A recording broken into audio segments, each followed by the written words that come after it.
Whether you're a parent navigating myofunctional disorders or simply curious about optimizing your family's overall health, the MyoHacker Podcast is your guide.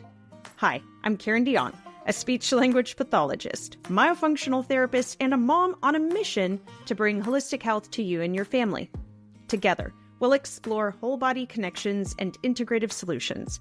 Please subscribe and leave us a 5-star review to help other families discover this important information. Visit MyoHackerSLP.com for free resources and guides. Quick disclaimer. The content shared in this podcast is for information and entertainment purposes only. The views and opinions expressed by the host and guests do not necessarily reflect those of the podcast or its affiliates. This podcast does not provide medical, legal, or professional advice. Always consult a professional regarding your circumstances. By listening, you agree that the host and podcast are not responsible for any actions you may take based on the information provided. Now, let's dive into today's episode. Welcome to the MyoHacker Podcast. With us today is my first return guest. This is Nat Udwin. She is the baby OT. We are going to talk all things babies, development, milestones, primitive reflexes, and what Nat does to support families. So, Nat, you're known as the baby OT and have helped so many families with navigating feeding, development, primitive reflexes, and just understanding the foundations of development. I want to know, when we think about oral motor development from feeding to future speech, what are the key primitive reflexes and natural movements parents should be aware of in those first months? Ooh, okay. So I don't really think of it as in relation to speech. I know you do, because speech is kind of at the top of that development pyramid, right? Yeah. So speech comes way later. Yep. We're really just thinking about it as oral function. Like, can we suck? Can we swallow? What's the timing like? And so I know we've talked about this before with our bigger kids, but it's the exact same thing. Yeah. Feeding it requires coordination. And I talk about this all the time, but I'm going to go into it again. And this is the very first thing I explain to parents when they're in my office. The reason they come to me because their baby's not feeding well, often, not always, but most of the time, right? Yeah. And I tell them, look, I didn't forget to look at your baby's mouth. I'm going to get to that towards the end of our session, but I have to look at what their body is telling me first. And then I explain to them the reason being is that feeding happens in the center, the dead center, the midline of that baby's body. And coordination, yes, a lot of people just think of it in relation to sports, but actually it has to do with the timing of the left and right sides of our body. And timing and rhythm and accessibility and endurance are big pieces of that puzzle. The endurance piece is huge. And I talk about that all the time throughout my sessions with babies, with big kids. Even this week with bigger kids in my office, I talked about that with moms because I had a mom say to me, he can do everything you're asking him to do. It's just a matter of doing it more than twice. And she said he just gets tired really easily. And this was a 3-year-old toddler, but same thing with the babies is a lot of times their latch looks okay, but can they maintain it? Does it break down over time? And so when I'm talking to parents about feeding, I have to first explain to them why do I use the lens that I use, right? So why am I zooming out? Why am I looking at their feet? Why am I looking at their hips? Why am I looking at their overall symmetry? It's because if one side has to work harder than the other, then the function that happens in the center, where left and right side have to be really well timed to work together, it's going to break down, right? And somewhere it's going to fall apart, and then we will compensate. So my job is to figure out, one, are they asymmetrical? Is their nervous system firing as expected? And that's where those reflexes come in, which I'll go into in a minute. And then also, how are they compensating for all of this? Are they using tension? Are they posturing in a strange way, which does require tension to make those movements happen that they need to get the food out? Are they holding their breath? All these things. And so my job is to kind of, okay, what are we looking at? And then figure out, so what is it telling me, right? And then only at the very end of my sessions, when I'm working with families, am I going to look at their oral anatomy. Only at the very end, because I'm all the while, and this is part of my courses when I'm teaching about infant development to other therapists, I'm teaching them like, when I start with the feet, I start looking at the overall body first. Yep. You know, I look at their demeanor and everything. But then when I'm actually starting with an like anatomical, physical exam, when my hands are on their body, I start with their feet. And just by looking at their feet and checking the reflexes on the bottom of their foot, their Babinski, I can start to create a picture in my mind of where that asymmetry is, how their nervous system is working. Is there tension? Is there not? How do they respond to stimulus? So the timing of everything, and we're starting to create a picture. And as I'm inspecting that baby, I'm painting a picture in that parent's head. So when we finally get to their mouth, they're like, oh yeah, that all tracks. Like that makes sense because I've already seen this right-sided tension pattern. I've seen it on their foot. I've seen it in their hands. I've seen it in their hips. I've seen it in their neck. I've seen it with their eyes. And now we get to their mouth and they're like, I see it. The parent sees it before I do. And I'm like, yes, I've done my work. So reflexes was the original question. Right. But the reflexes are supposed to work on their own. Like they're supposed to be this organic thing. Gravity is supposed to help us. Other sensory input supposed to help turn them on or stimulate them. But lots of stuff can get in the way. Sometimes it's environmental. Sometimes it has to do with the birthing process. Sometimes it has to do with positioning in utero, all of the above. Sometimes it's just neurological and you know, it has nothing to do with positioning or external forces. But the point is, and it does matter a little bit what caused it. It helps me to figure out a little bit about the history or why. But honestly, I treat what I see. If I am looking, let's say I start on their feet and I'm stroking the bottom of that baby's foot and I'm looking for how their toes flare, how do they curl, I always tell the parents, you know, I am, because when I talk about nervous system stuff, parents get a little like weirded out, like, oh no, is there something wrong with my baby's nervous system? Well, not wrong, but it tells me stuff, right? It's how your baby's wired. And so I always say, like, I'm looking for symmetry and I'm looking for tension, right? And so then but what's so cool about reflexes is you can see them. I can see them. You can see them. Parents can see them. I can show them to the parents. So I can literally say, watch this, stroke your baby's foot, and I have them do it. So what's really cool is actually when I started doing virtual calls during COVID, the parents have to do all this for me. They do the reflex testing. I just tell them what to do. Yeah. So it's not rocket science. It's so cool, but feet are so telling. So I start with their feet. We look at how responsive they are, that Babinski, and then I work my way up. I usually turn the baby over and I look at their spinal galant reflex. And I look at whether it's there. It should be there when they're that first couple months of life. Sometimes it's over responsive. Sometimes it's not there and we have to turn it on. How do you turn it on? Extra stimulus. So we just go in there, sometimes with vibration, sometimes with my finger, sometimes we wiggle them on the table. It's friction. Yeah. Friction, pressure, that skin. That skin is where the stimulus comes from. So oftentimes it is that skin it's not getting the stimulus it needed for whatever reason. Maybe they were born via C-section. They didn't get squeezed through the birth canal. Maybe they had a really bad asymmetry, or they were breached, some kind of positional challenge in utero. And for whatever reason, they didn't get that movement, that wiggling left and right on their hips that we needed to stimulate it. And now we've got to artificially do it. Now we've got to be intentional about doing it, but we turn it on. What's really cool when we turn it on is if a baby is like really stuck with their head to one side and their spinal galant is under responsive on one side or on both sides usually, I can use the spinal galant to get them to turn the head.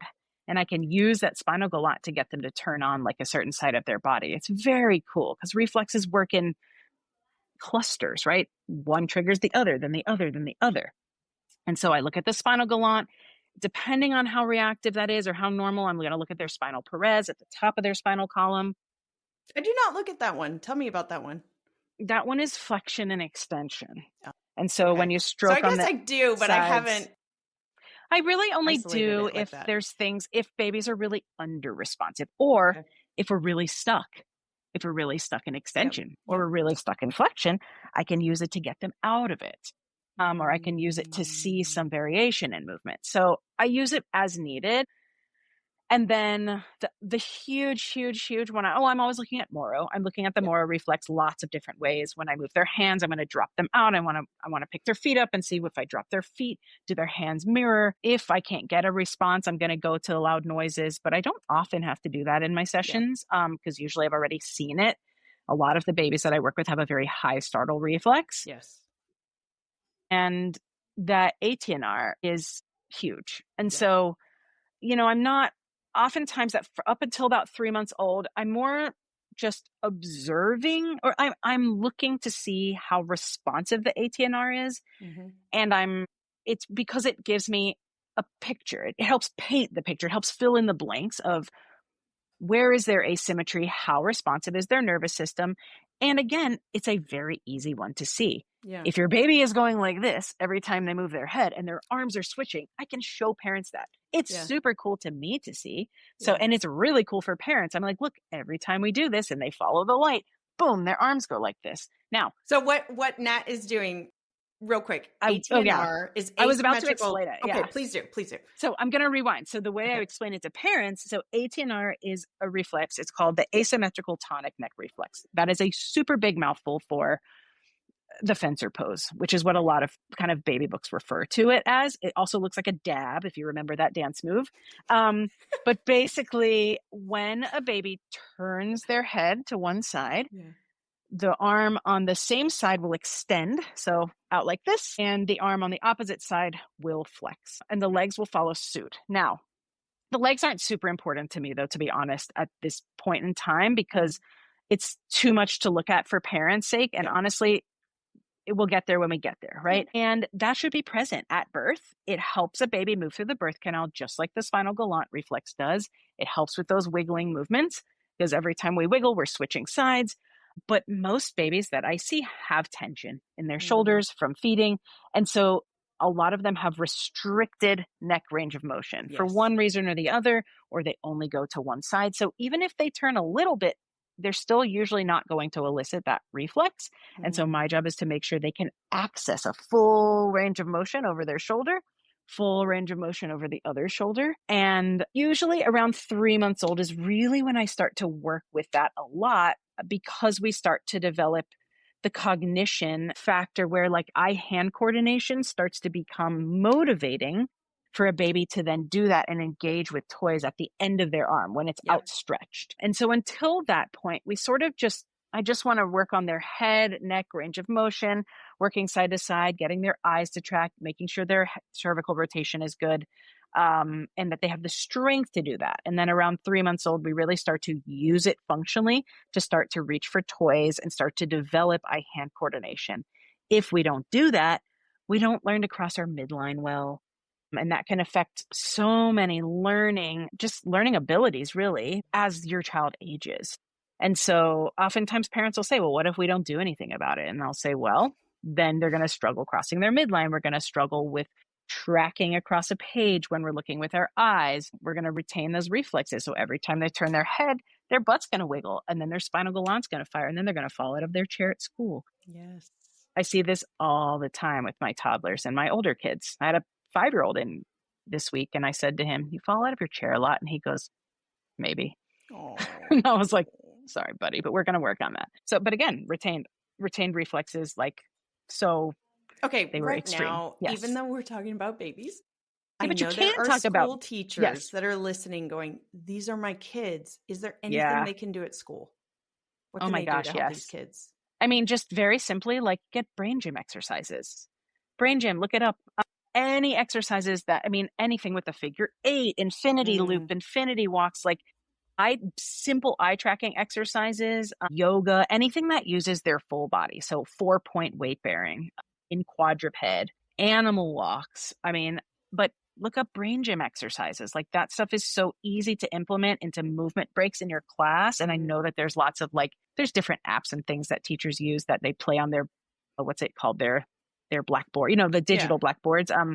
And any kind of movement exercise that you can engage your kids in that require crossing the body with their hands, cross body movements, and all fours. So using all 4 limbs, so both sides of our body, and weight bearing, and then making sure there's something that involves some kind of eye tracking too.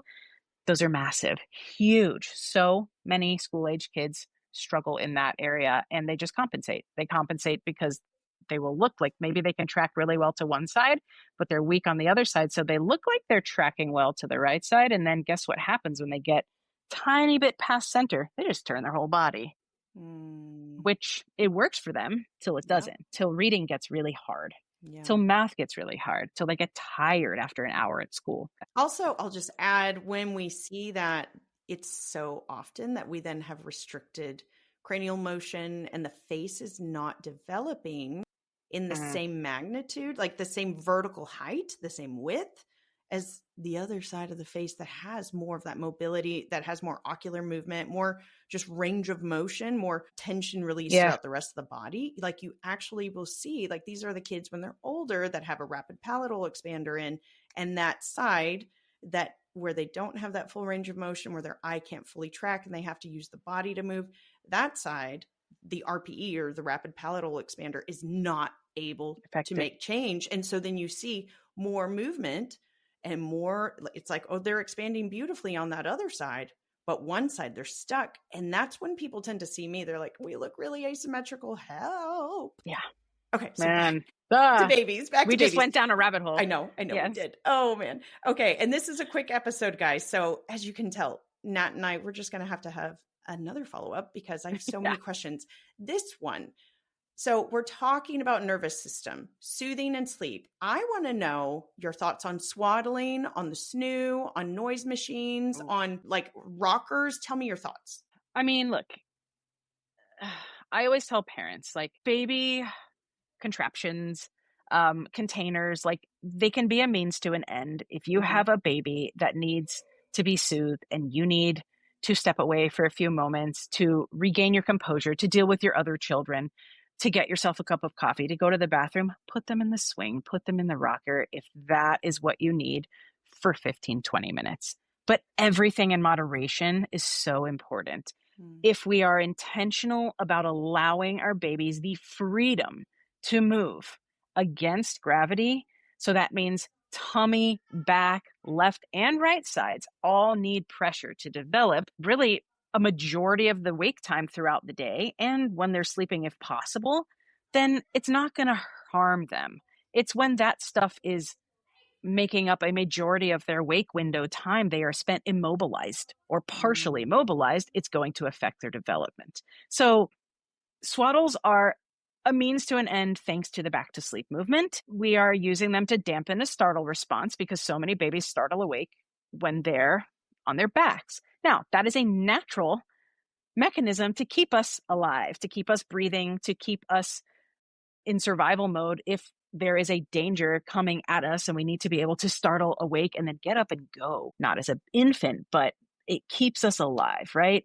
So that's why it's there. However, it's very disruptive, especially in these modern times that we want our babies to sleep long stretches through the night. They're not co-sleeping with us. And so how do they put themselves back to sleep? They don't. They're waking us up.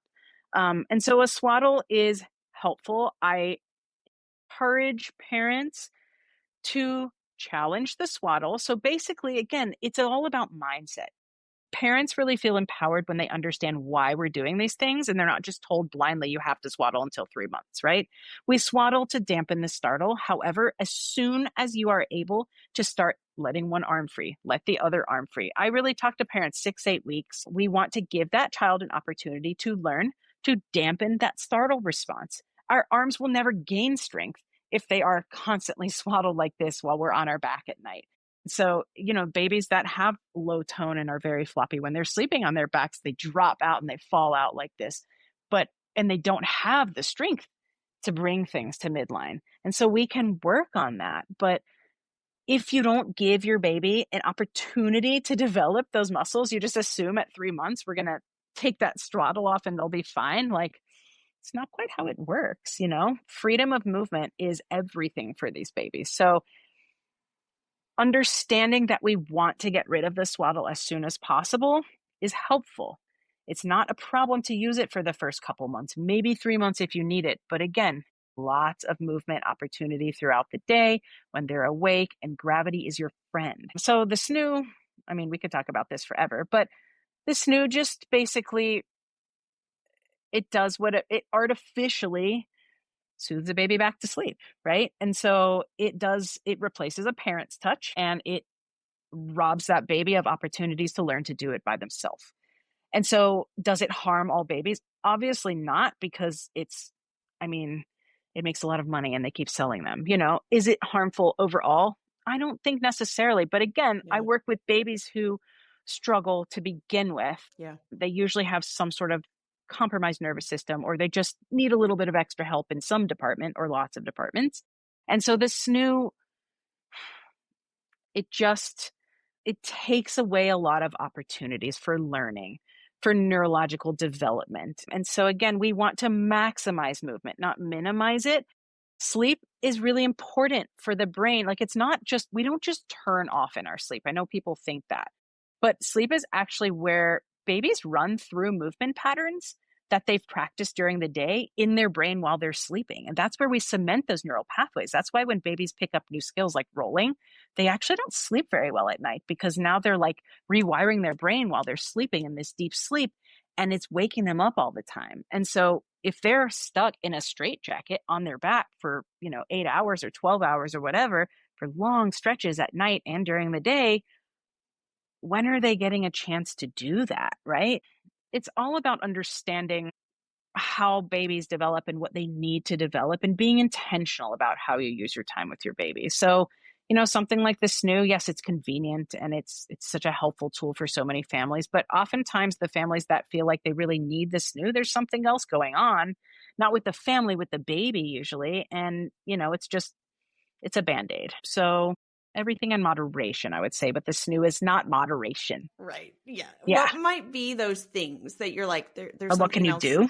Well, no, what might be those things you're like, it's something else going on? Why Give is that people baby some red struggling? flags. If they're like, I need the snoo, what are the red flags of like, go see an OT, go see lactation, go see, what are those things? I mean, if your baby cries every time they're put down on their back, yes, that is massive. Or if, your baby, when they're on their back, they get gurgly, they get grunty, they're uncomfortable, they're blinking, there's just a lot of, those are reflux signs to me. We need to go see, I would start with a feeding therapist first and check out why we're potentially having signs of reflux. Is it something related to the way we're swallowing? Is it the way we're sucking? Is it GI related in terms of like it's from food enzymes or a food intolerance, or, I don't know, but we have to investigate. But transitioning in and out of states of being. So transitioning from being awake to sleep is a skill. It is not something we are born knowing how to do. We have to have opportunities to practice that. And if we are artificially just kind of turning everything off, we're not teaching that baby to build resilient nervous systems. And so that's where really OT over speech and PT, that's what we specifically work on with infants, is that neurological sort of repatterning or patterning and building a resilient nervous system through movement. And so if your baby really struggles to transition to sleep, I would say, yeah, that's something you can definitely seek help with. A sleep specialist is usually who people seek help with first, because it seems like the obvious solution, but oftentimes they're just going to put you on a schedule, and they're not really often teaching that baby to do things on their own in a developmentally appropriate way. Sometimes they are, and sometimes they're not. So you have to choose your sleep specialist carefully, but I would choose a movement-based therapist first over sleep specialist, especially when there's, any kind of feeding challenges or just sort of challenges with your baby's demeanor. I don't mean like babies are supposed to be cranky sometimes, but, then we have these colicky babies those are the ones that tend to be, they come to me when they're 2 or 3 years old, and parents say, well, I couldn't put them down. So they didn't get any tummy time because they were miserable as a baby. And so, I mean, those are the kids that I wish somebody said, hey, there is help. Like, you can go see a feeding therapist, you can go see a PT, you can go see an OT or a speech therapist who can help direct you or figure out what the source of your baby's problem is. Like, it's not just something you have to grin and bear like our parents did when we were babies, So I don't know, I could go on forever, but. Which is amazing. And sadly, we are actually out of I know. time. Bummer. So I just want people to know, how can they follow up with you? How can they join your wait list for your incredible foundational feeding for toddlers course that, guys, I am participating in. So you want to take this. It's so good. How can they follow up with you? Well, right now, I have no idea when I'm actually offering these courses again, but soon. Yeah. I'm reworking my course to add more, be more intervention heavy. Yes. And so the best way to follow up with me is through Instagram right now. My website isn't current.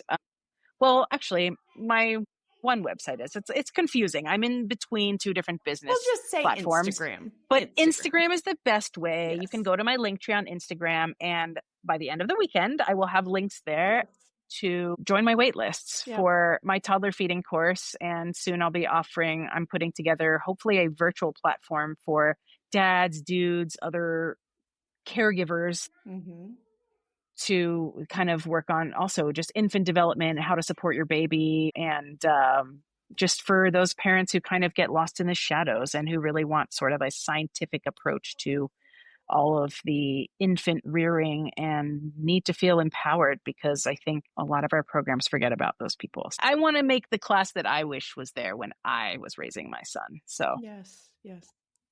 But yeah, so those are the two big projects I'm working on now. I'm always available for one-on-one mentorships and in-person mentorships. So like you guys can fly to Atlanta and spend 3 days with me and learn all these things in person too. I love teaching. So reach out to me via Instagram. We can find a way to work together. And if you're a parent, I work virtually too. So I work with toddlers, I work with big kids, I work with babies, obviously. But yeah, if I am not the person to help you, I've got lots of cool people that can. So yeah, I just want to figure out the puzzle that is your kid. Absolutely. Well, so exciting. And I'm so excited that we will be jumping into the MyoHacker method as well this fall, which is going to be, I'm so excited to have you on those live calls that we'll be able to, obviously we'll be talking about these things and you'll just be able to share your insights and your expertise as well, which is just gold. So everyone, you know the drill. Please like and share this podcast. It makes a huge difference if you can go and rate and review as well. That just gets this information out to other families. You know that there's someone you're like, they need to listen. They are stuck in this swaddle schedule hell. We want to get them out of that. Okay, so I want them to know about Nat and what she's doing and this information. It can be life-changing. So please share. Please reach out to Nat. She is Nat_the_baby_OT on Instagram, and I'm going to have all of that available in the show notes. Thank you so much for your time. We know how valuable it is, and we just appreciate your trust. I hope you have enjoyed this episode of the MyoHacker Podcast. Remember, small changes can make big impacts on our overall health and well-being. If you enjoyed this episode, please take a moment to rate and review wherever you get your podcasts. This way, more families will learn about this important information and we can make a bigger impact. Head on over to myohackerslp.com for in-depth resources and guides.